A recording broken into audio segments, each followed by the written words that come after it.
Hey everybody, this is Ryan with your Week 8 matchup of the week.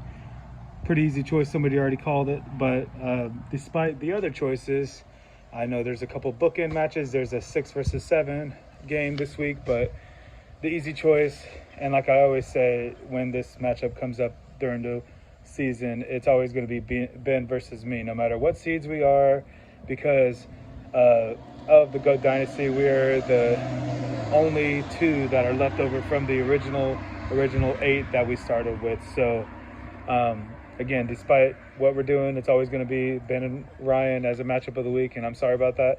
I hate to have 2 weeks in a row of matchup of the week after Baxter and I had the game last week, but Ben and I just happens to be an interesting matchup as well, because it's the top seed, me, versus Ben as the number 4 seed. So Ben's been coming up. He's got a couple wins in a row, so that's good for him. 12-2, number 1 seed for me. I swept both weeks 1 and 2, lost to Andrew, but even though I scored a top half, then swept the next 2 weeks against Gary and Mike, and then lost 2 weeks ago against RJ.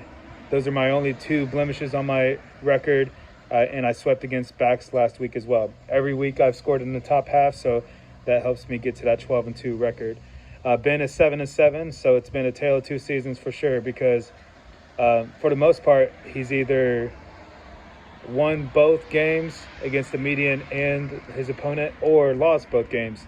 And with the exception of week 6, he won the game against Mike, but then didn't score in the top half. So week 1, he swept against Kurt. Weeks 2 and 3, he lost both matchups against RJ and Eric, and both median scores as well. Swept against Bax in week 4. Week 5, lost to Anthony and lost against the median. And the following week, like I said, won against Mike, but lost the median. And last week, he swept against Andrew. So the head-to-head games between us, we played 26 times, and it's right in the middle. It's 13-13. A tale of streaks. Ben won the first 5 games that we played against each other, until I finally beat him 91-84 in the GOAT Dynasty 4 in week 2.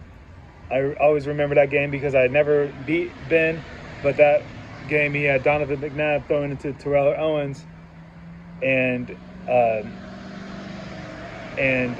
on the Monday night game, Terrell threw the ball back, and it didn't count as a passing touchdown, so that actually helped me win 91-84. So pretty crazy like that. Other than that, we've had knockdown, drag-out fights where I've scored 200 a few times. He scored 200 a few times. Back in the GOAT Dynasty 13, he scored 236 and some change against me. Pretty impressive. But that leads us to 13-13, with both of us having the same amount of wins against each other. So one of the most interesting things about Ben and I is that there's never been a playoffs without at least one of us in it. Either one of us or both of us have been in it, so that's pretty cool. GOAT Dynasty 2, he won when I was not in the when I was not in the playoffs. GOAT Dynasty 4, I won when he was not in the championship game. GOAT Dynasty 6, I beat him in the championship game, so obviously both of us were in the playoffs there. GOAT Dynasty 7, 8, I won the championship. GOAT Dynasty 7, he was in the playoffs, and I actually was the one that beat him in the semis to go to the championship game. And then GOAT Dynasty 8, I made the playoffs and won, and he did not. GOAT Dynasty 9 switched on us. He made him, I didn't.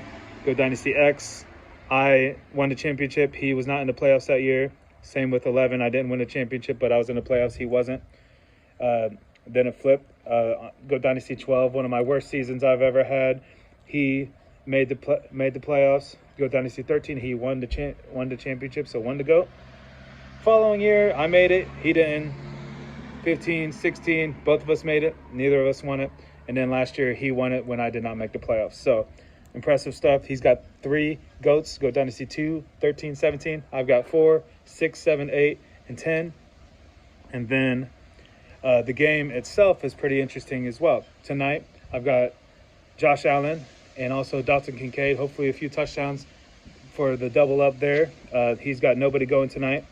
1 o'clock games, we got a ton of people playing. In the Dolphins and the Patriots game, I've got Tyreek. He's got Ramondre. Steelers, Jaguars, he's got his big hitter, Trevor Lawrence. And I've got Jalen Warren. Cowboys and Rams, I've got some heavy hitters there. I've got Puka, and I've also got Tony Pollard and Brandon Aubrey kicking. So that's all at 1 o'clock. Hopefully I throw some good points on there. His big game of the weekend is the Packers and the Vikings, because he's got Madison, Addison, and Watson.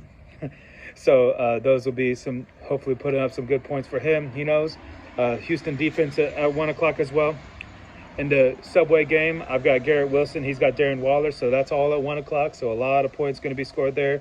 4 o'clock games, I've got Cleveland defense, but he's got CMC and Jamar Chase both at that 4 o'clock time slot, so that's going to be huge for him. Sunday night, nobody has anybody. And Monday night, I may have Michael Mayer if I have to switch some things around. Hopefully I don't need to, but he's got the Sun God. So it's going to be a Monday night where I am not looking forward to hoping that Amon Ra doesn't score a lot of points, but hopefully I've got a big enough lead where I don't have to worry about it. So, original GOATs, Ben versus Ryan, royalty versus excellence, matchup of the week, week 8. Thanks for listening, guys. Horns up.